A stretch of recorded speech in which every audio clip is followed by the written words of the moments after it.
Okay, good afternoon. I have Tom Ruth with me, who's the CEO of Halifax Airport. Tom, you saw growth of about 2.5% in 2011. How's traffic gone in the current year, and what has been driving it? We know the economy is sort of flat, but what have you been doing to sort of encourage growth?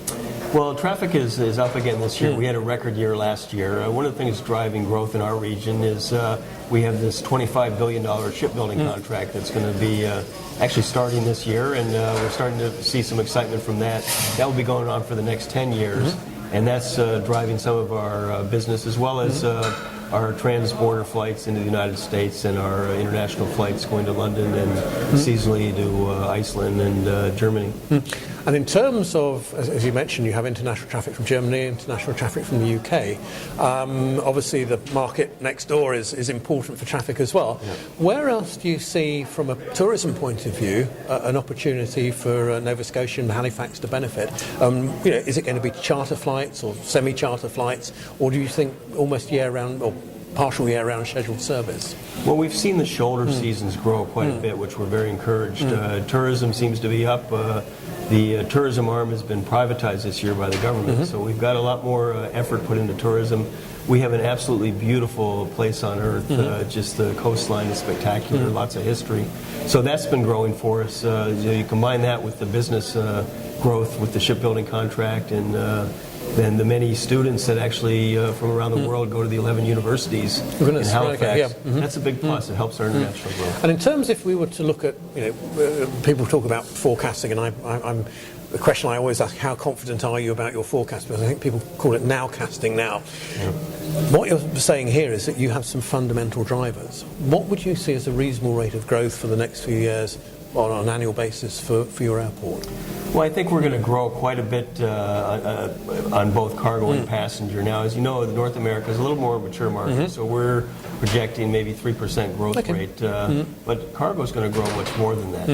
Well, 3% is pretty good, and I'm with you. As you move to a mature market, it trends to what the real rate of GDP growth is going to be. 3% is a pretty good number. It's a good volume number, and then it's how you take the value from that traffic.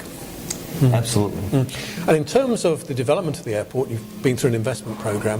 What is planned in terms of the investment program for the next 3, 4, 5 years?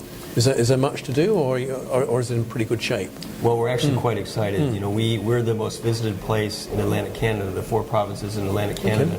And we're going to be doing a lot of commercial development from the front end of the airport out to the major highway that intersects Nova Scotia with the rest of North America. And that's going to do several things for us. One is it's going to diversify our revenue base. Secondly, it's going to give us a revenue stream that allows us to continue to keep our costs low to the airlines. Okay. And in terms of commercial development, is that like a shopping mall, or is it sort of almost like an airport city? So it's offices and maybe even light manufacturing. What do you have in mind and in your plan? We're going to actually be doing more of an airport city concept. We handle over 50% of the passenger traffic in Atlantic Canada, and we actually have probably the perfect amount of land to be able to do an airport city concept. Okay, well that's very interesting, because I say you can act as a growth pole. You're bringing people there. They have a reason to come to Halifax, and as you say, the key thing is that it can keep aviation charges low, and the airlines benefit from that as well. Absolutely. Okay, and in terms of, if we were to look for the next 3 to 5 years, what are the key issues that are within your control? And as you say, you've got the commercial developments. What are the other key issues that maybe keep you awake at night, or do you just sleep very well? Well, I think we sleep very well. We're obviously in an industry that has a lot of vulnerabilities now and again, but we have the fundamentals right. We have a very strong long-term business plan that I think allows us to be more strategic. Surely we have to do the annual business plan to keep track of what's going on, monthly and year in and year out, but I think our strategy's sound. Well, I think it sounds very interesting to say you have control, you have growth, and you have a driver. And I shall certainly follow the developments over the next 3, 4, 5 years with great interest. Tom, thank you very much indeed. Thank you, Alison. Thank you.